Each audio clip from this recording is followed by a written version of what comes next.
nije waundi wahoraga imbere yawe nuzuye amarira ngarutse kushima nije waundi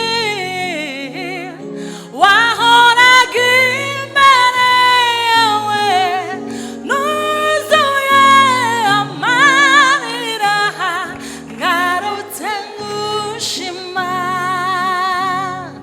wowe wankuye w'isoni wumvise gusenga kwanjye mu gihe gikwiriye wampaye icyo nasabye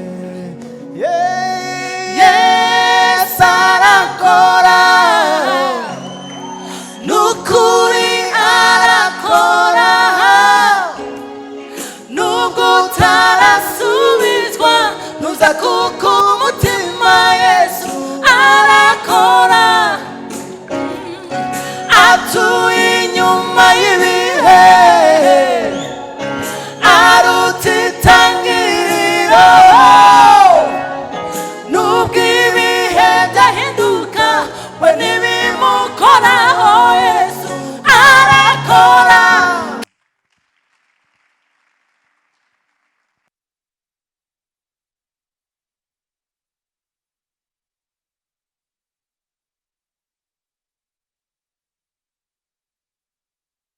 Jesus, hallelujah. Mnanisondeka, hallelujah. Oh, Imana imwe umugisha mwinshi Pastor Kado. Nari namuvugishije ndamubwira ngo ni wowe nabonye utarigeze ugera muri boîte de nuit.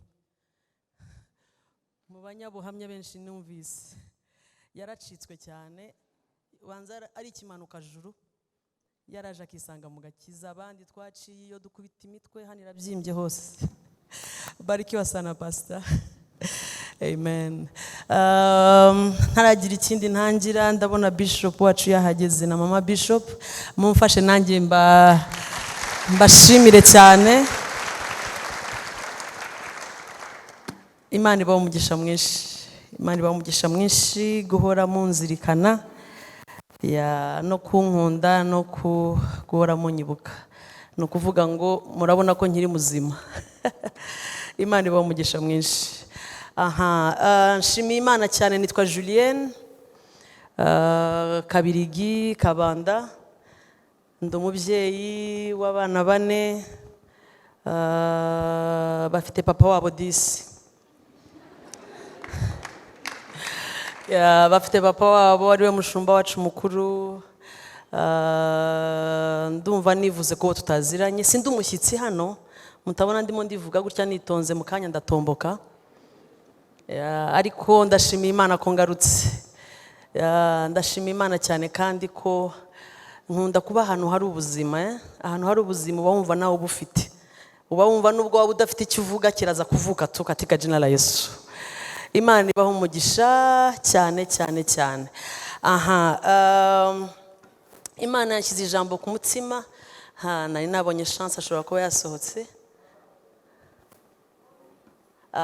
Barikiwa sana chance akantu kamwe gusa bavuze ngo mitimano nyinshi reka nkore muri ebyiri gusa ngende hari indirimbo n'umutware we basohoye inkora ku mutima cyane buruko numvise hari ukuntu byagenze mpita nibuka ko Yesu arakora hagira umvugira ngo Yesu arakora. Semeni tena Yesu arakora. Arakora yo kabyara ubu Julienne murebe uhagaze hano ni igihamya 99% n'ibitsi 9,9 ko Yesu akora. Mwagiye semeni hallelujah. Narivuze ngo Yesu arakora. Ubu uyu munsi tariki ya mbere y'ukwa 9 nongeye kwibuka ko Yesu akora. Imyaka 17 ishize Yesu yampaye umwana. yes, kuri iyi tariki y'uyu munsi. Ariko nongeye nibuka ko yavutse ari saa 8:45, ariko bwari ubwa mbere niwe mfura, sinari nzi ibyo ari byo. Ariko ndibuka umudamu bazanye yambaye bazin ya rouge, tuvuga baza kumusohora bamaze gushyira amapamba mu mazuru. Birangiye twari turaho dutegereje twese, turaba mama bategereje batubwira ngo nimukomeze mugire gute, muzenguruke ibise byiyongera.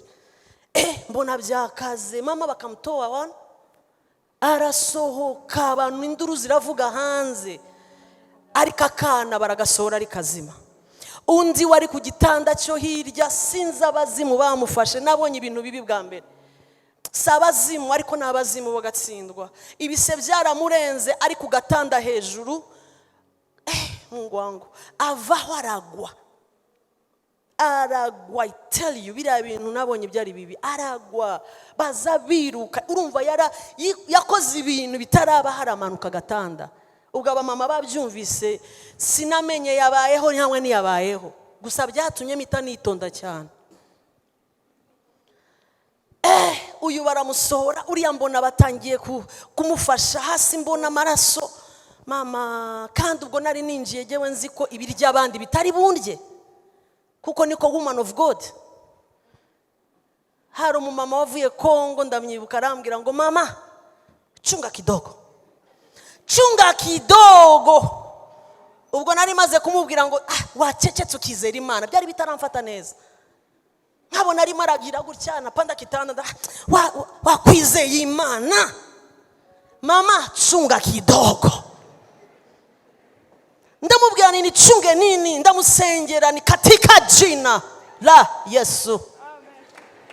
Ariko yanga gutuza, iminota ntiyabaye myinshi, yari nka 40.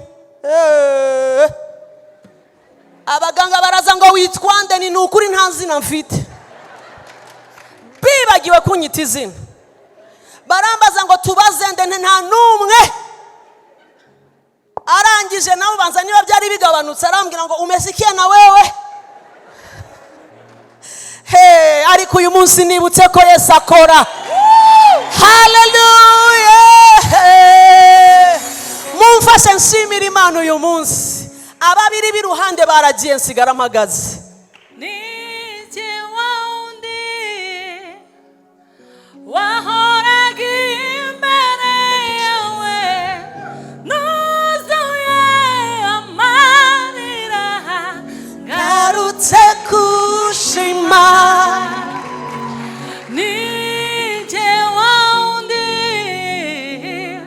wahoraga imbere yawe, nuzuye amarira, ngarutse ngushima. wowe wankuye w'isoni, wumvise gusenga kwanjye mu gihe gikwiriye, wampaye icyo nasabye. Yesu arakora, Nukuri arakora, nubwo utarasubizwa ntuza kuko umutima Yesu arakora.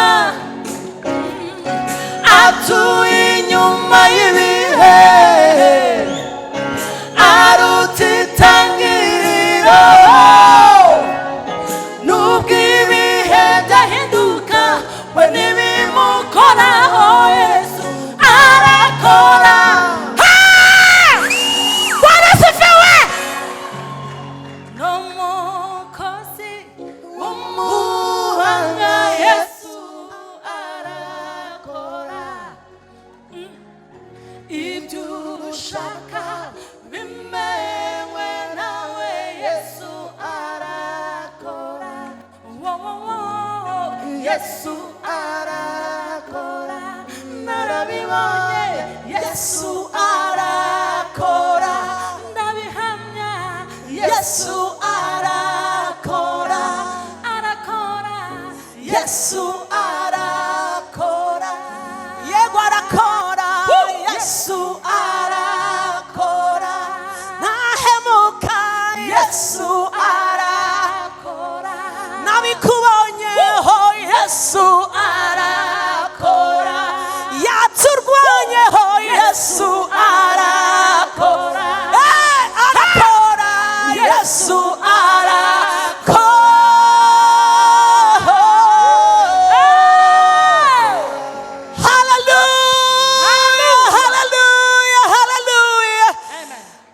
asifiwe sana.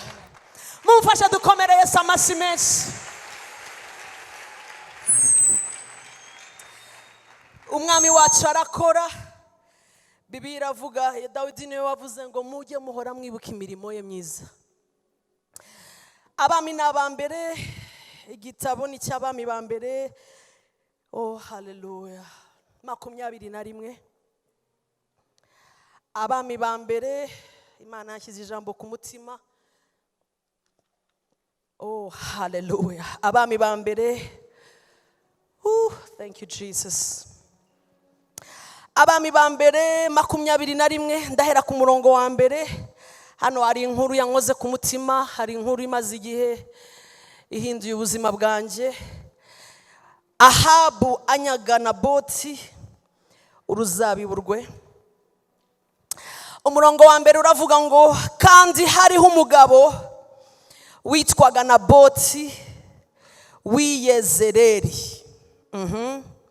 Yari afite uruzabibu i Yezereli hafi y'ibwami kwa Ahabu umwami w'i Samariya. Ahabu abwira Naboti ati, Ahabu mwabyumvise ko ari umwami, Naboti ni nyiri Ahabu abwira Naboti ati mpa uruzabibu rwawe kugira ngo ndugire igihambo cy'imboga kuko ari hafi y'urugo rwanjye. Umva impamvu zitumvikana na gato.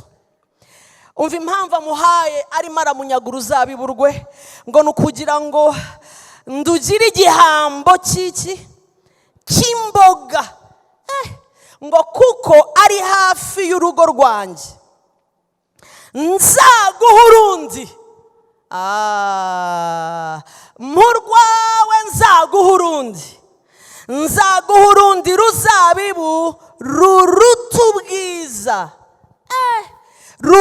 ubwiza cyangwa washaka naguha ibiguzi byarwo ku ifeza.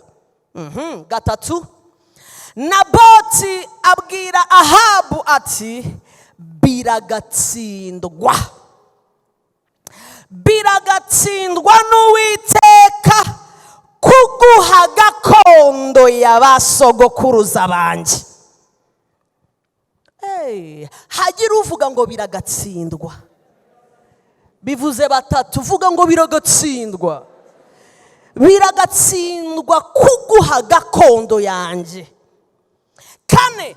Maze Ahabu ataha afite agahinda n'uburakari, arakajwe n'ibyawe. Ataha afite agahinda n'uburakari kubw'ijambo Naboti w'i Yezereli yamubwiye ngo singuha gakondo y'abasogokuruza banjye. Mumfashe tujye mu gitabo cy'Abagalatiya. Igitabo ni cy'Abagalatiya, ibice ni bingahe? Ibice ni 4. Igitabo cy'Abagalatiya ibice 4. Ese haba hari umuntu ufite cyangwa bakaza kudufasha bakadushyiriraho nko mu Gifaransa ukuntu uyu murongo wa mbere uvuga? Abagalatiya 4. Abari mu buhanga bw'ibyuma niba byabakundira. 4:1. Ariko ndavuga yuko umuragwa iyo akiri umwana atagira icyo atandukanaho n'imbata. Umuragwa nyiri ibintu iyo akiri umwana, ndashaka mubyumve neza, iyo akiri umwana Bibiliya iravuze ngo ntagira icyo atandukanaho n'iki? N'imbata. Mu Gifaransa imbata bavuga gute? Ubanza ari esclave, hari ufite ni esclave. Umuragwa, ubundi umuragwa ni nyiri ibintu, sibyo? Umuragwa ngo iyo akiri peti, iyo akiri umwana ntagira icyo atandukaniraho n'imbata. Na esclave aba imbata, agakoreshwa iby'ububata kugeza igihe runaka. Ntagira icyo atandukanaho n'imbata nubwo yaba ari nyiri ibintu byose. De ahubwo ategekwa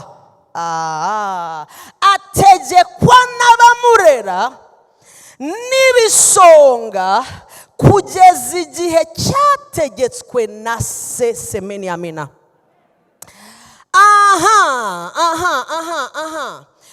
Imana yashyize ijambo ku mutima ryo kongera kubibutsa ngo witanga umurage wawe. Uri nyiri umurage, wikwemera ko bagukuraho umurage wawe, wikwemera gufata fotokopi y'umurage wawe. Ndi mu mwaka wa kangahera, twari muri senior 1 na senior 2, niganye n'umwana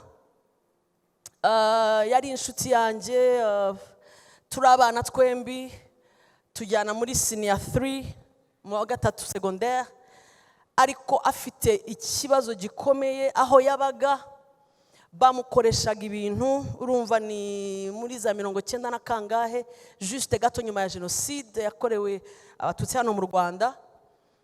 Yacitse ku icumu, arangije arerwa n'umuryango umufata nabi bishoboka kuko nawo wari ukenye cyane. Ubukene babwongeraho gufata nabi uriya mwana. Twajyaga dutahana kenshi iwacu, ashaka gusa kugira ngo arye saa sita abone uko agira gute, abone uko asubira ku ishuri. So tuba inshuti cyane, ariko ubuzima bwe kugira ngo abone inkweto ari ikintu gikomeye. Bisaba ko umwe mu nshuti durebe ukuntu tumuhaho, mwabibona ko zapfumutse, murumva situation ari ugukomeza mukavaringa, mupfukapfuka kugira ngo atagira isoni mu bandi. Hari igihe amafaranga amwe namwe basabaga mugateranya, abantu b'inshuti mukamuha, ameze ari mu buzima bubabaje cyane, bubabaje. Kuko naho yabaga naho usibye no kuba yarameze nabi, nabo mu bukene barimo bwari bukomeye cyane, kandi bari batunze abana benshi. Uriya muryango wari ufite abana benshi kandi nawe ukenye. So ntawe atari ukumwanga akunda, ariko ameze nabi.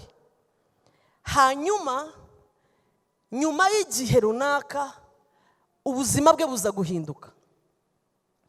Turahura, urumva twaje gutandukana, njya kwiga i Nyanza, nawe ajya ahandi. Nyuma duhuye, mbona si wa wundi, mbona umwana ameze neza, ni inkumi yambaye neza, amaperfume, jewe ntaranamenya n'ukuntu parfum imeze. Ndavuga ni byagenze gute? Arambwira ati ntabwo urabimenya. Turicara ahantu, mbona arambwira ngo komanda, mbega ntutinye kugira icyo usaba kuri menu, fata icyo ushaka kula kabisa. So yagize ikibazo kuko atarazi uwabwiye kurya iyo minsi. Kukubwira ngo kula ni nko kukubwira ngo urabyumva nawe. Twavuganye aruko isahani tuvuye imbere kuko twarariye kweri, ariko mbona yishyuye nta kibazo. Ndamuzi, ndavuga niki cyahindutse. Arambwira ati ruvaro nkubwire, naje kuvumbura ko ndumuragwa. Ndayakanura, urumuragwa. Nipatie story vizuri. Ate nubona buriya nakomeje gusufra senior 4 irananira kwiga, nta minervare, ndasufra, kumbe data atarapfa hari amazu, hari ibintu yasize bizwi na kuze wiwe. Abiwabo ya papa barashize, ariko kazini wa papa arahari, yarabizi rero ko bihari. None ati burya pastor Julien yarayafataga neza, buri kwezi yarakodeshaga amazu, buri umva yarariye basi, yanakuyemo yarubatse. Mtoto mbaya atiacha mamacha. None ndakura, abantu barambwira ngo tukwibira ibanga. Iriya nzu ya baba yako, iriya nzu ya baba yako niye papa wande wawe. Asanga kazini aramubwira ati uko ni ukuri ntabwo bakubeshye. Nabonaga uri umwana nkabona ati ndi umwana ndimo ndasufura, ati nakundi byagenda yigira nzimza. Umwana atangira urugendo rugaruza ibyase. Arambwira ngo ubu pastor ndi umukire okare, ndi umukire okare hari kabiri hejuru. Kubera iki? Ubu nta nubwo aca kwa kanaka, ni direct kuri konte yanjye. Ati ubu navumbuye icyo gihe Nyarutarama yari akiri amashyamba. Ati afite amashyamba, ati agenda anyereka hari ahandi hantu nibuka izina. Ati ubu ndimo ndavumbura ibya data. Urebye uyu mukobwa mbere ukongera ukamureba nyuma, amaze kumenya ko ari umuragwa, hari ibyo yasigiwe na se. Ni ibintu bibiri bitandukanye na kure. Semeni amina. Byonyine n'uruhu rwarahindutse. I tell you, napo n'imivugire, uzi ko ubukene bukora no ku mivugire. N'umugongo yari yarabaye ukuntu nta muntu wamutereta. Yambaraga n'ibintu ndabyibuka, tukamubwira ko kubura umuhanda ushyira umwana, ati ntawe ukubuye.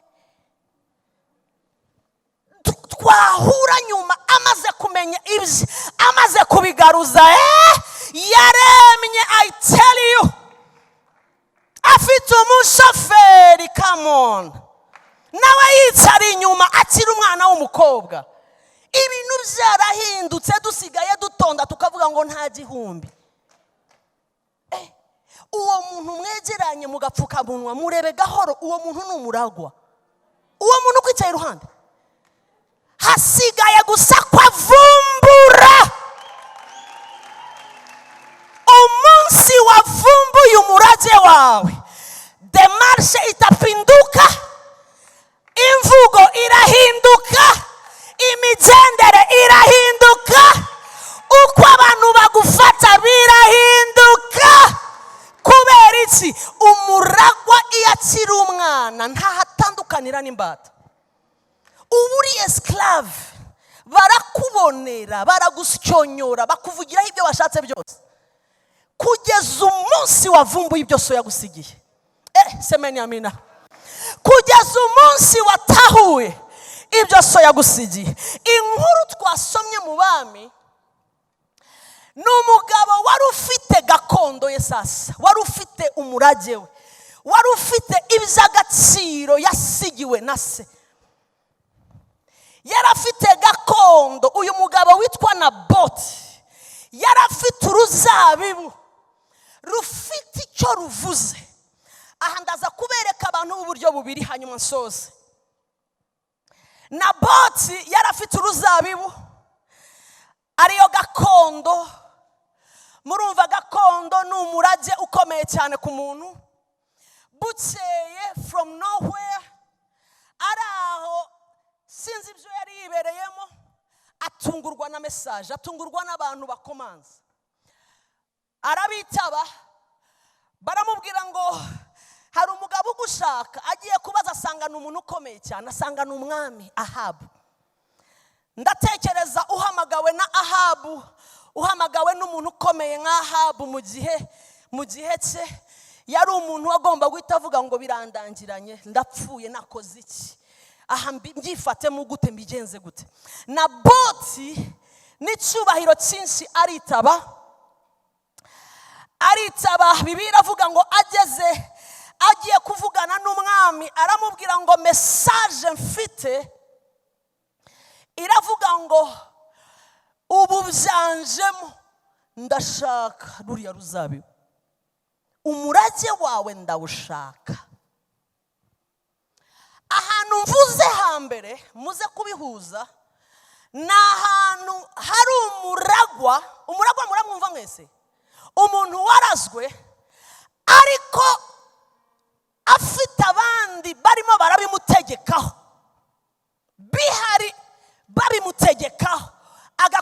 mu bubata agakomeza kuba esclave, ariko hakurya hari ibye ataravumbura.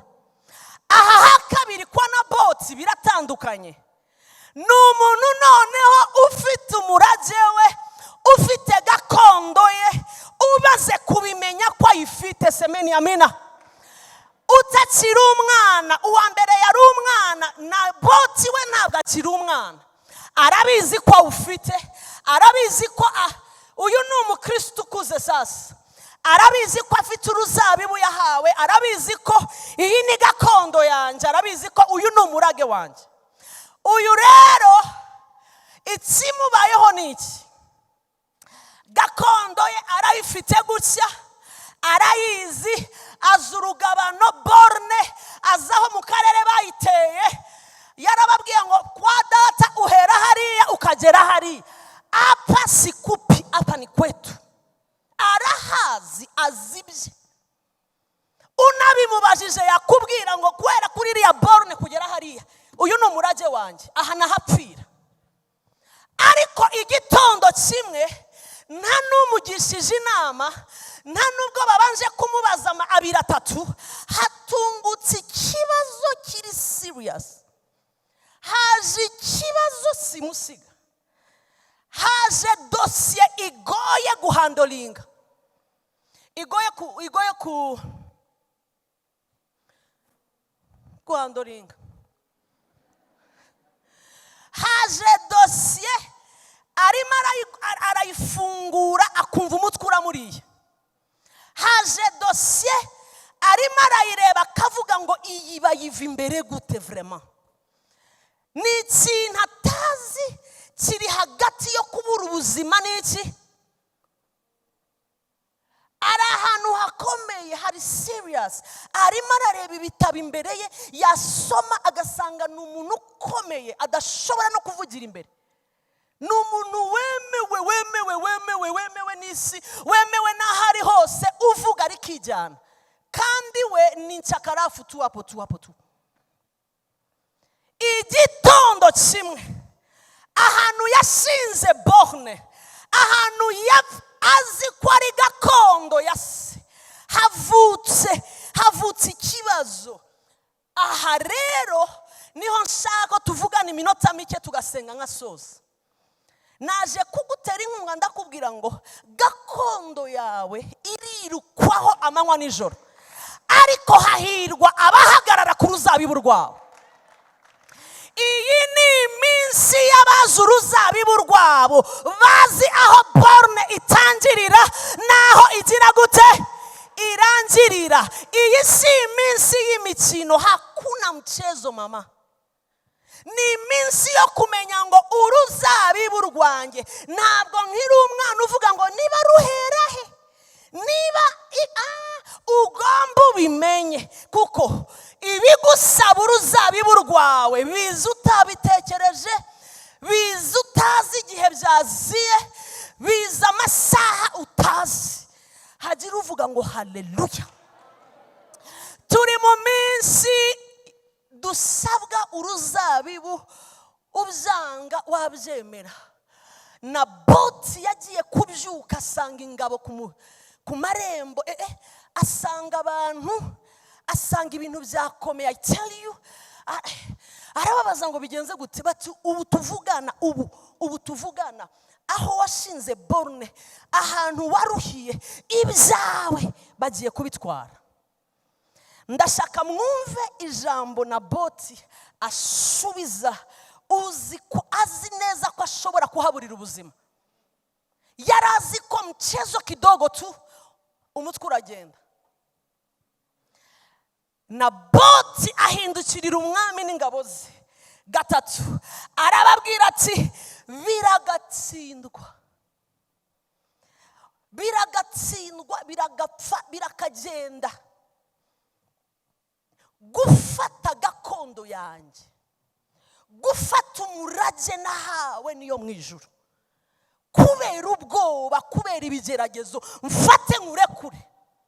Arimo arahangara aho badahangara, arimo arareba hatarebwa. Aravuga ngo biragatsindwa n'Uwiteka kuguha gakondo y'abasogokuruza.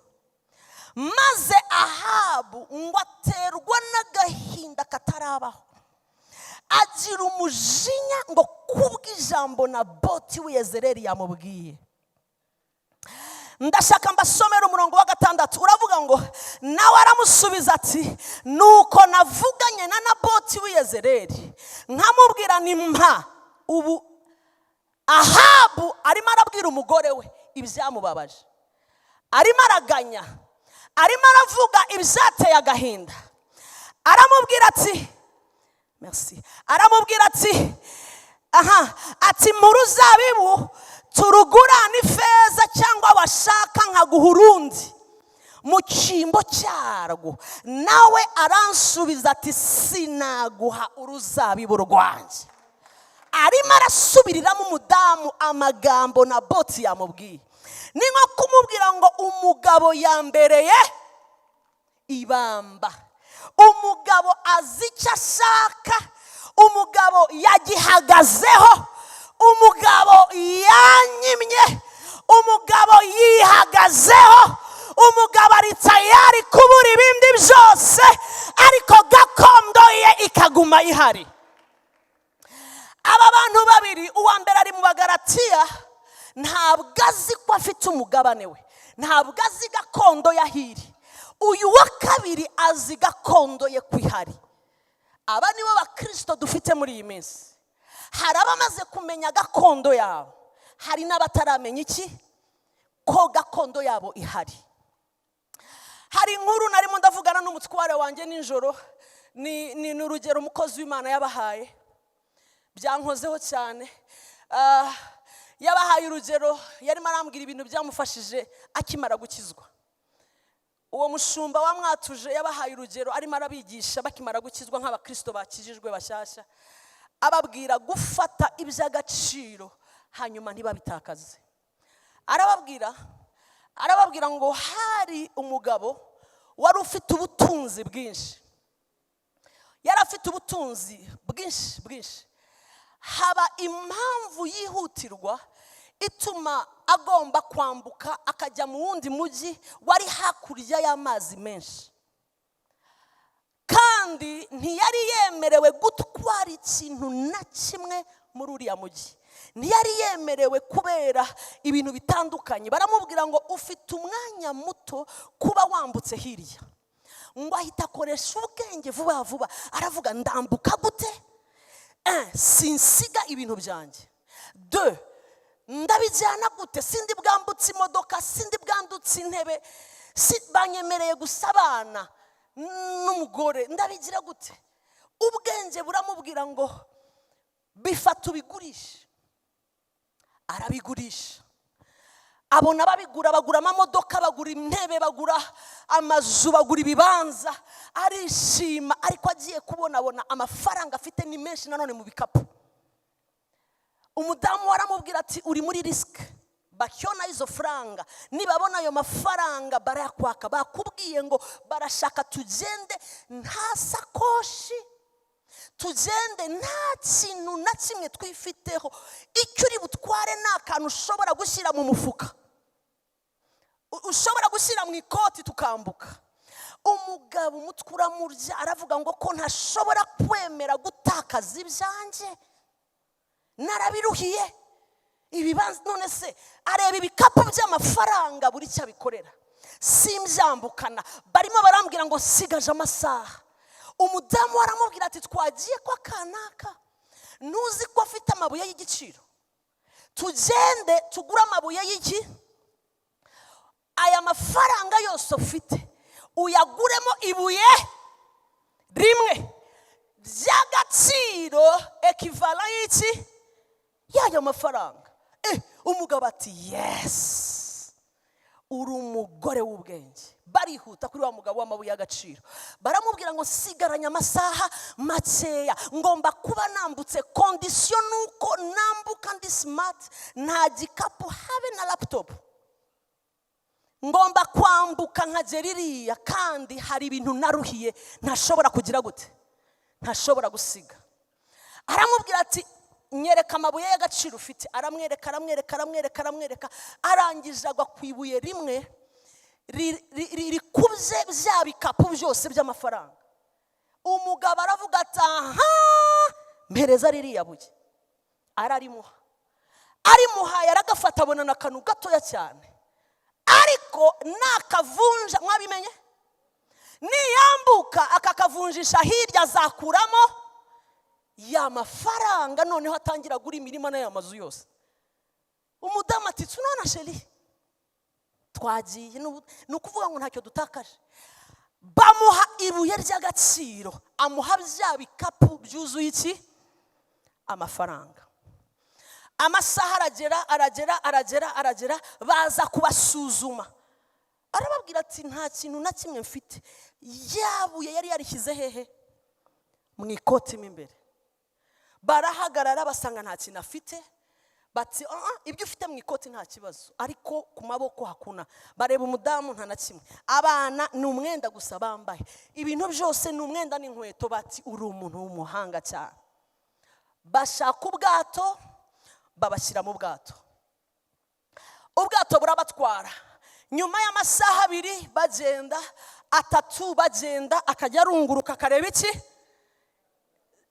Umuruho we gakondo ye kwa ifite, agasanga arayifite. Baragenda amasaha 4, baragenda amasaha 5, atangira kuruha. Aravuga ngo dusigaje amasaha ngati do tugiye kuhagera. Batangira kumwereka amazu, bati no urabona ati turahageza. Ati umunezero kubita madamu high five.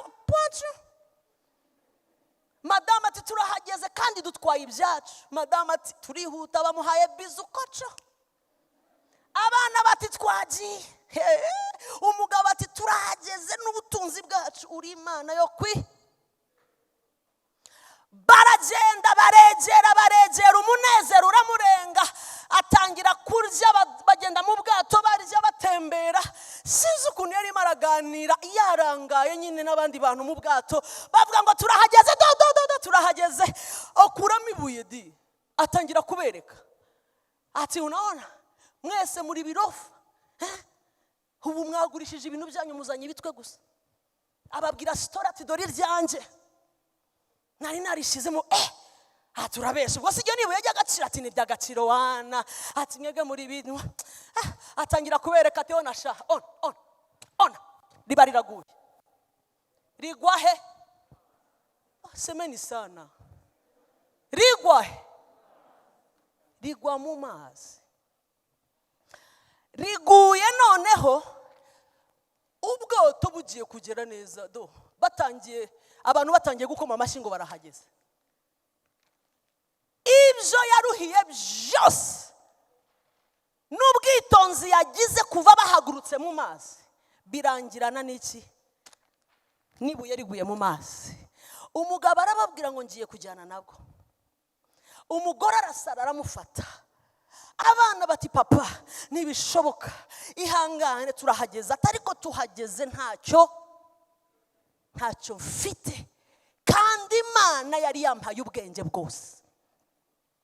Nakuyemo isomo rivuga ngo ubu buzima dufite iby'agaciro twahawe. Mwabyumvise muri bakuru?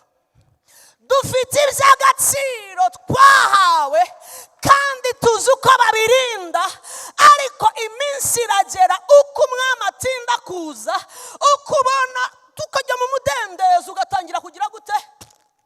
Gukinisha ibuye ry'agaciro wahawe.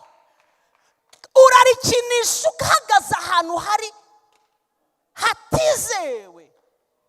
Ahantu uhagaze ntabwo hizewe. Mama, iminsi ntabwo ari ya yindi. Ntabwo ari iminsi yo gutangira kwereka abantu umeniona se karagutsi kutazi igihe kagendeye. Dufite abantu bahagaze akantu karaguye mu mazi kera. Semeni amina. Byampaye isomo rikomeye. Ushinzwe kubika iby'agaciro, nujya no kubwira abantu babwira ubitse. Babwire ngo karimo tuone sikupi. Nyereka nkwereka iki karimo. Ni nakugira cyane mubwire ngo koraho ariko sinkuramo.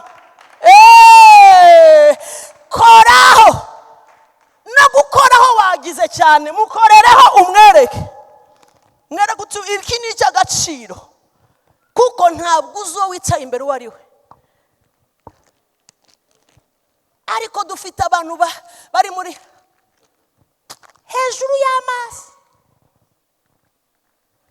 Rinda uruzabibu rwawe, rinda uruzabibu rwawe amanywa, rinda uruzabibu rwawe n'igihe wegereye inkombe, rinda uruzabibu rwawe ukiri mu nyanja, rinda uruzabibu rwawe uri muri fiyansaye, rinda uruzabibu rwawe ushaka akazi, rinda uruzabibu rwawe wakabonye, rinda uruzabibu rwawe wabaye star, rinda uruzabibu rwawe utaramenyekana, rinda uruzabibu rwawe.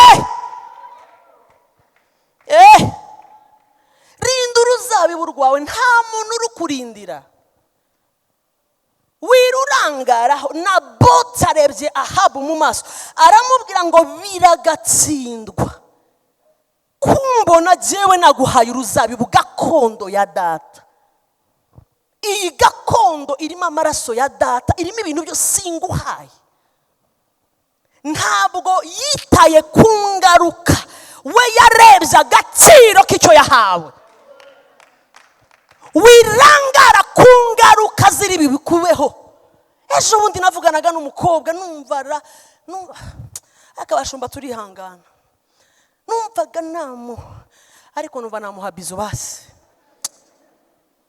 Nari muzi ari umukristo wa moto, tuvuganye kabiri twari muri parking, mbona hari ukuntu tusanta ko bya moto siyo sana.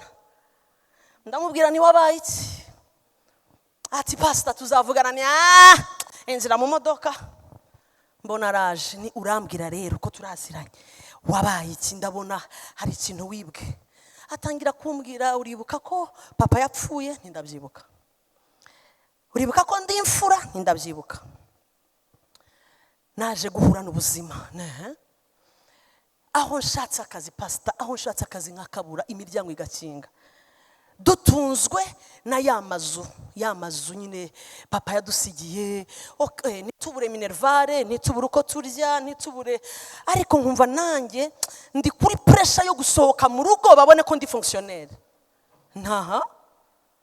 Ati pastor nashatse akazi ndakabura. Ndamubaza ni amazu avamo amafaranga ngahe? Uza amafaranga yambwiye. Naravuze n'abantu ntibanyugwa. Ati pastor ntabwo ari menshi cyane, ni $2. Ati urebye bakini tujya turenza 3800. Ni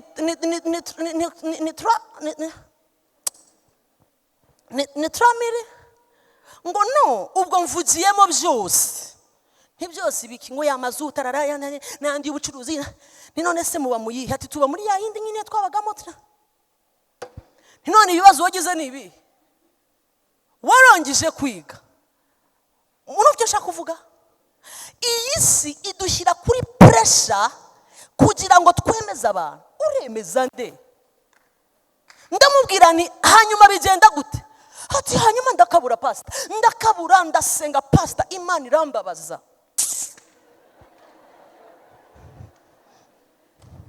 Ati numva Imana irampemukiye pastor.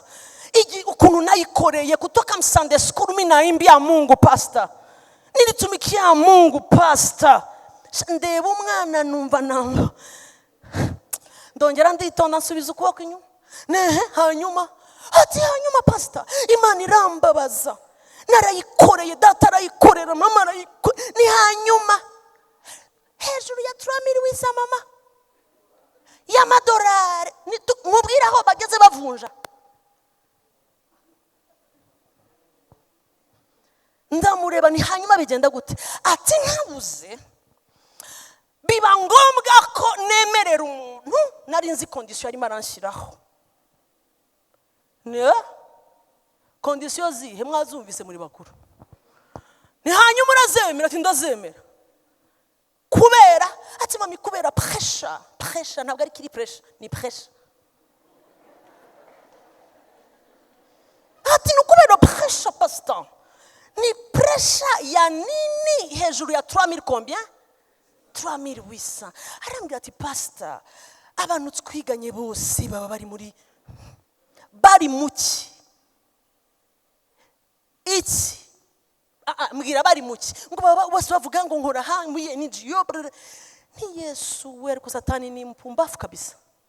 Hanyuma uremera wemeye ati nyine anshyira kuri ya condition nyine arayimbwira aransobanurira ati urumva mu gitondo nibyo amasaha yo gutaha siyo ntahira ko ngomba kugira indi mirimo nsoza ati mission zidahagarara ziriya nino ati nyine ndagwa ni hanyuma uguye hanyuma ndagwa none se umaze kugwa ati nahise ngwa cyane ariko abona ko nagize agahinda ndamubwira ni nyuma yo kugwa cyane ati pastor reka nkubwize ukuri nabanje amenyo. Urumva umuntu ukubwira amaterme bisa nkaho arimo arakubwira nkaho bifite afite raison. Ati pastor nategereje Imana ndayitegereza iratsinda ndayitegereza mbona ndi kuri pressure hanyuma ndemera pastor ati ubu rero tuvugana ndi pregnant. Niyo mpamvu utasubiye mu rusengero. Ati pastor nasubirayo gute? Biragoye gusubirayo jewe vraiment Imana yarampemukiye cyane pastor. Uzayinsabira imbabazi ariko nayo yarambabaje cyane. Nagiye kumva numva wari wumva kumva waterura umuntu kamu ndamubwira ni habuna haya hari abantu barinze uruzabibu rwabo badafite na $100. Hari abantu barinze uruzabibu rwabo badafite na $20. Mita muhu buhamya ndamubwira ni sinawabwirira hano ndamubwira ni uruzabibu tururinda yadusubije tururinda itaradusubiza tururinda twayabonye tururinda tutayabonye tururinda twariye tururinda tutariye tururinda amasaha yose. Arambwira ngo pastor ndamubwira ni wowe uravuga 3000 combien wisa uravuga miliyoni zingahe abazi kubara 3500 harya 3000 ugiye kugira naho wakitsaye barumuna bawe bakwiga ni nubwo yabadahari urarurinda. Asemeni haleluya. Nako gakiza tugezemo naramubwiye ni none se pressure wari uriho ni iyi ngo kubera ko abo twiganye bose babyuka basohoka bajyahe ngo kukazi none Imana yaguhemukiye iki ngo yamemukiye ko ntasohoka nk'abandi ngo nkore yaraguhaye agusanga iwawe niyaba ari duhinduranye ubyuka ugenda jyewe nicare muri 3000 wisa nukuvuga ngo ikibazo ntabwo ari ibyo ufite ikibazo n'umwanzi ushaka kugutwara uruzabibu ariko igihe kirageze ngo tube maso. Uruzabibu rurinda bimeze neza ururinda bimeze nabi ururinda byakunze ururinda bana boti bagomba kuvuka muri generation mu izina rya Yesu. Iyi igomba kuba generation y'abana boti. Nubwo waba wegereye inyanja higarukira rinda uruzabibu rwawe iby'agaciro waruhiye utabitakaza ku munota.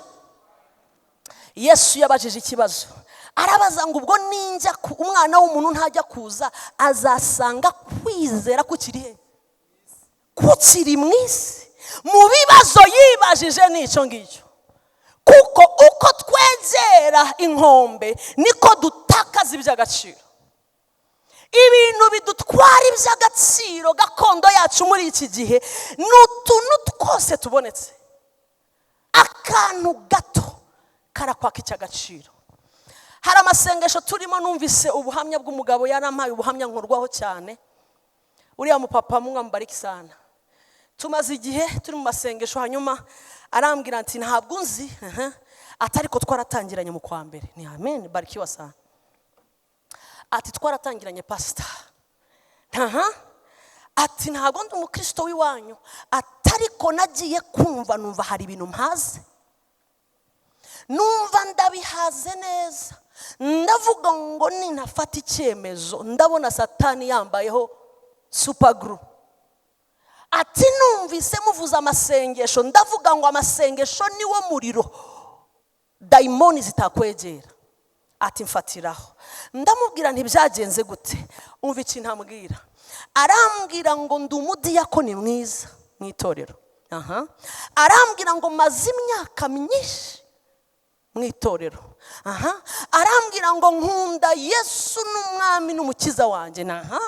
Arambwira ati pastor, nkunda umugore wanjye utabona, napenda bibi yangu kweli, ngo kuko hari ahantu twacanye kandi hari aho tugeranye. Ni sawa, atutareba gutya. Ambwira ibintu byinshi ababaye. Ati abana banjye nibwo butunzi mfite, nibo nkorera, nibo ntekereza, nicyo kintu mfite. Ni none byagenze bite? Arambwira ati pastor, ati imyaka nk'ingahe ishize nadutsweho n'ikintu gitangira gahoro kinkura mu murimo w'Imana. Ubwo nabonye amafaranga, nagiye nagarutse ati ubuzima. Urumva icyo yambwiraga? Arambwira ati bitangira ari imikino nadukwaho no, ati nagize ngo nakantu koroheje karakura mbu musambanyi kabuhariwe. Ati kandi w'umusirimu udashobora kuvumbura nubwo wararugenda. Ati ubu tuvugira aha nta na rimwe madamu wanjye habe na gato, nta nubwo impande zarinda ivuga ataramvumbura. Ati va kuri aba babasuka bakoresha telefone ngo hi baby. Ntabwo je baby ajya kuri telefone. Ati kuko mfite babies. Ni babies. Ati pastor, watatu waine watano. Ati nageze ahantu ngira ubwenge bw'abadayimoni ku buryo nshobora kujuwa 4 filles 5 habe n'umuzarabukwa telefone yanjye sinyashiramo code ibiri aho ngaho. Ati mfite ubwenge bw'abazimu, ntabwo ushobora kumvumbura. Ati nubwo wararumanuka nibishoboka, na nubwo abafite ngo bazamfata. Ati mimi aiti wakule wambari sana. Ati amasengesho atangiye ndisubiramo ndavuga ngo natswe iby'agaciro. Ati kuko kuva bitangiye umutima wo gukunda Imana ntabwo wagiye, ariko wo kuyikorera. Ati watangiye kwimuka.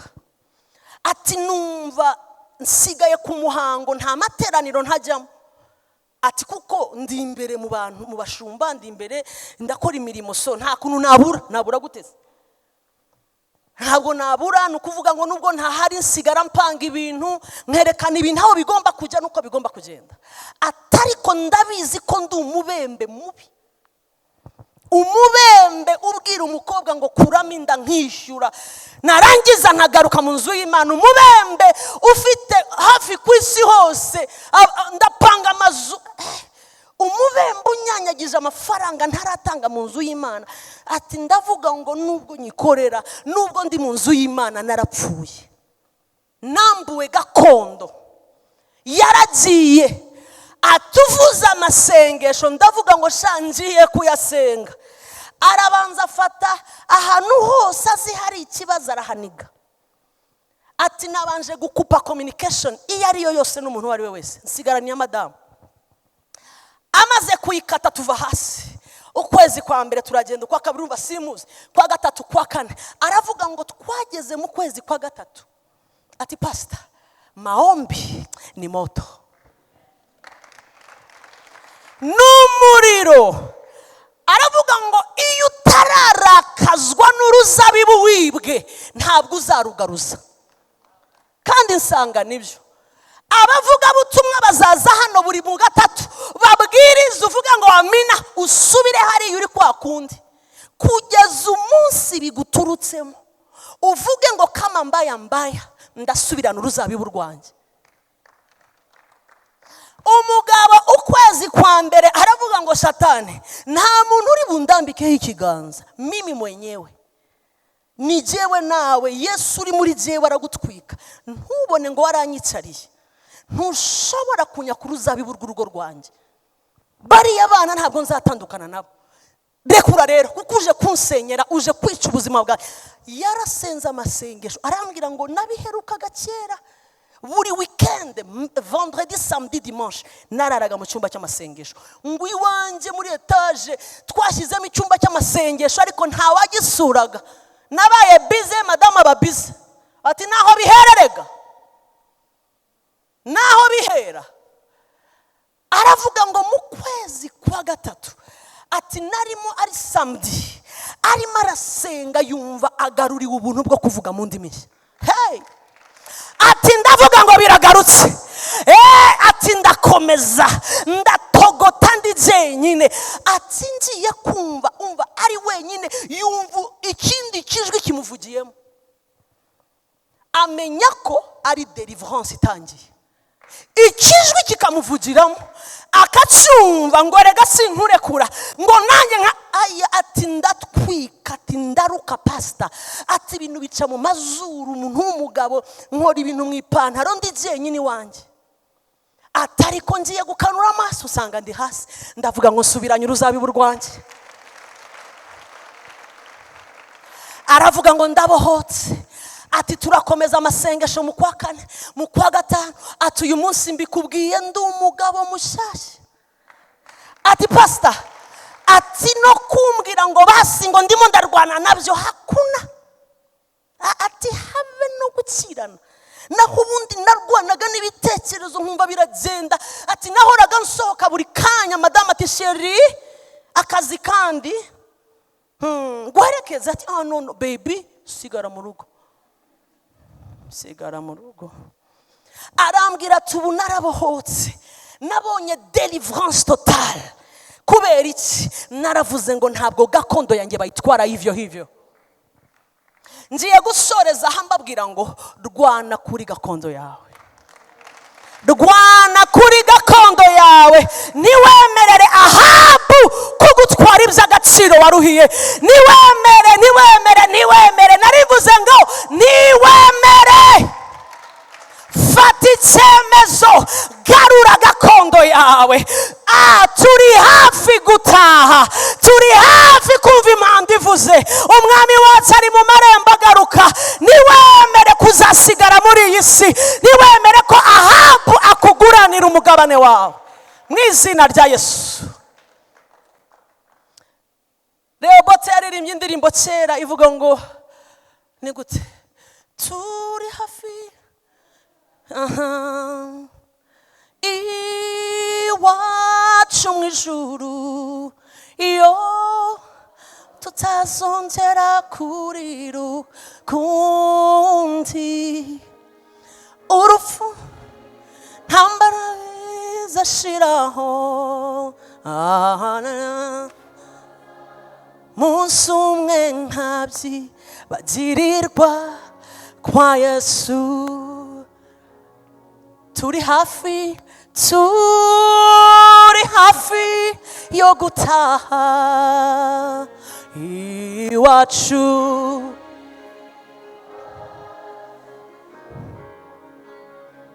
Iyo aho tuzazongera kurira ukundi. Urupfu n'intambara bi. Hallelujah. Turi hafi gutaha. Bakristo mukura amaso kuri Ahabu, ari serious. Ibikwaka uruzabibu rwawe rwiri hafi cyane. Bible iravuga ngo umva akantu nsorezaho. Ahabu abwira Naboti ngo mpa uruzabibu rwawe ngo kuko ruri hafi y'urugo rwanjye. Mwahasomye namwe?